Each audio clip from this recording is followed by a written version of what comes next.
Za chwilę spotkam się z doktorem Jarosławem Adamowiczem, który od 5 lat kieruje zespołem specjalistów konserwujących ołtarz mariacki. Każda figura ołtarza jest przez nich z największą troskliwością przywracana do stanu sprzed 5 wieków. Nieczęsto można rozmawiać z kimś, kto nie tylko wie wszystko o ołtarzu, ale też jest tym, który go z największą czułością dotyka. Posłuchajmy, co mówi. Dotknął mnie palec Boży, to po pierwsze, a po drugie palec Witastwosza.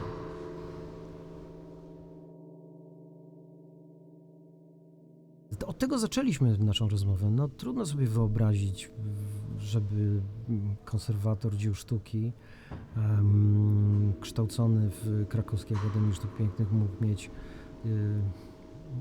wznioślejsze, nie wiem, wyobrażenie, co może robić zawodowo w życiu. No, konserwować dzieło Witastwosza najwybitniejsze.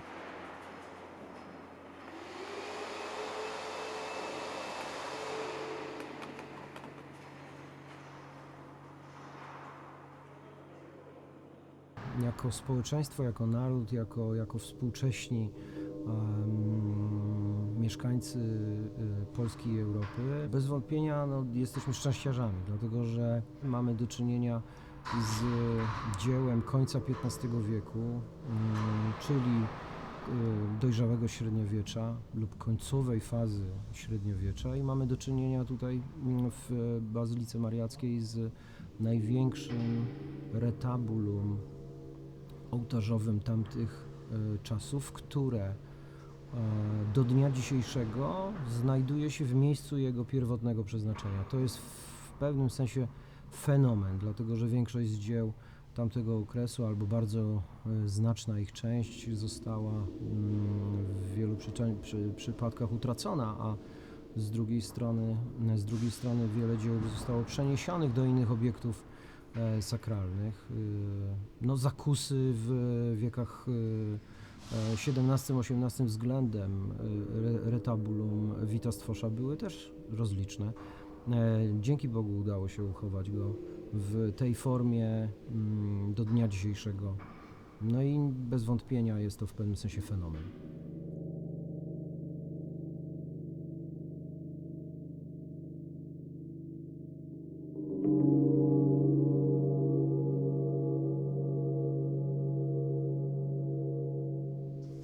Jestem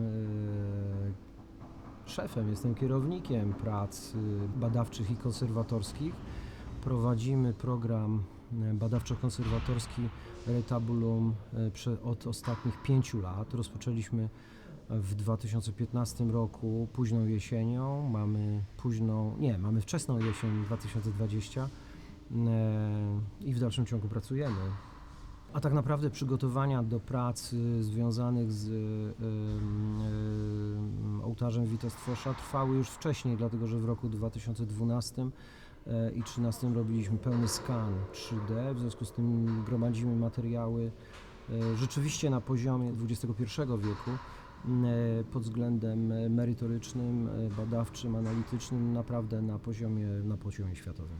Tak naprawdę powinniśmy wszyscy sobie uzmysłowić, że ostatnia duża konserwacja albo ostatnia wielka konserwacja ołtarza była prowadzona bezpośrednio po powrocie ołtarza do Polski z Norymbergi, czyli po okresie II wojny światowej, i praktycznie rzecz biorąc od końca XV wieku do dnia dzisiejszego, tak jak powiedziałem, ołtarz znajduje się w tym samym miejscu z przerwą i epizodem II wojny światowej, niestety nieszczęsnym dla naszego kraju, ale tutaj zarówno Kraków, jak i to wybitne dzieło, trzeba być szczerym, wyszliśmy obronną ręką, w związku z tym rzeczywiście powinniśmy być szczęśliwi. W kontekście historii konserwacji ołtarza Witastwosza zaangażowanie osób związanych z Akademią Sztuk Pięknych i z Wydziałem Konserwacji i Restauracji Dzieł Sztuki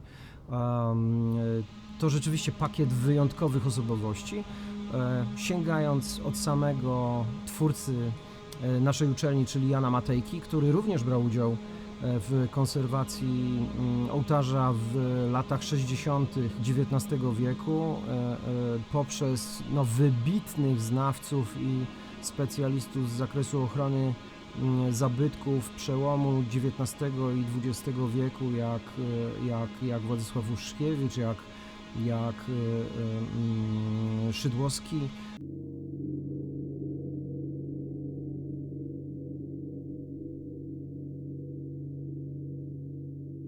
Ostatnia konserwacja 1946, bezpośrednio po powrocie ołtarza z Norymbergi do roku 1949, prowadzona przez profesora Słoneckiego w latach 80., kiedy ołtarz był tylko oczyszczany i podobnie zresztą jak w roku 1999 również pracowali przy tym ołtarzu bądź absolwenci, bądź profesorowie naszego wydziału i w dalszym ciągu to dzieło, powiem szczerze, mam przyjemność kontynuować. To jest rzecz wyjątkowa. To jest niezwykle nobilitujące dla mnie, ale również jest niezwykłym obciążeniem, dlatego że praca przy tak wybitnym dziele sztuki pod wieloma względami nie jest łatwa, a decyzje naprawdę trzeba podejmować nieraz z dnia na dzień, pomimo tego, że pracujemy już 5. rok.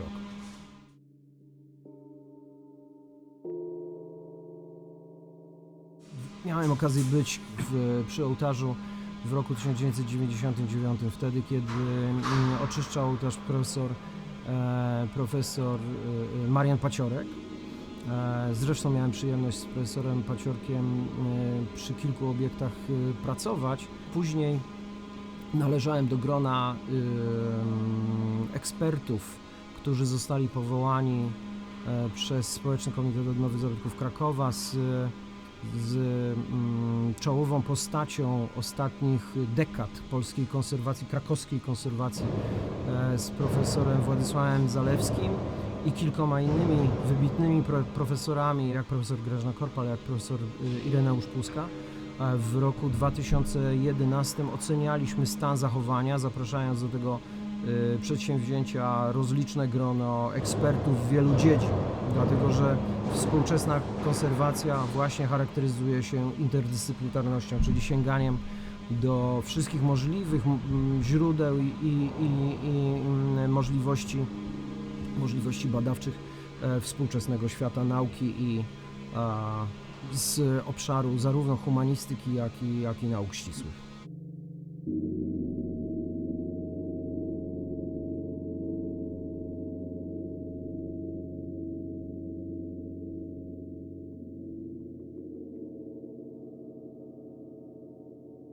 Żadna konserwacja albo żadne prace konserwatorskie bez prawidłowej prewencji konserwatorskiej nie wytrzymują dłużej niż kilkadziesiąt lat. W związku z tym ostatnie pełne prace były prowadzone bezpośrednio po wojnie, jak już powiedziałem, w związku z tym po ponad 70 latach stan nie mógł być bardzo dobry.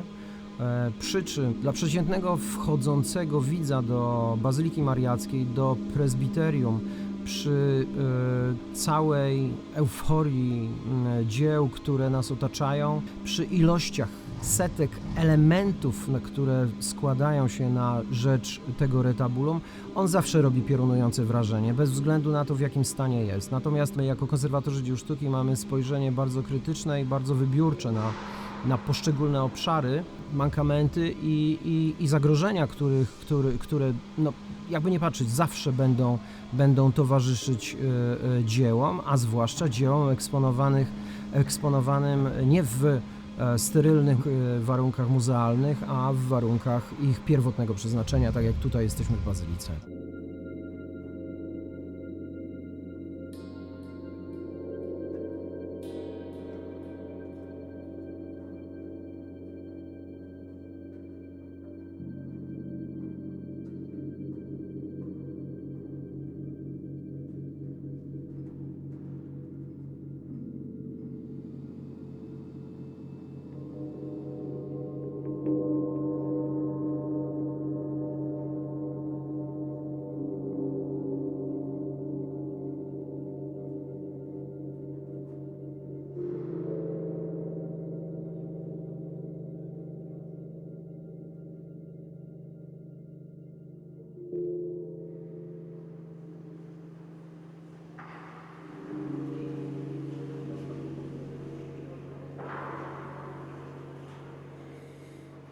pomysł na usunięcie ołtarza z prezbiterium, no powiedziałbym, że był nawet kilkukrotnie.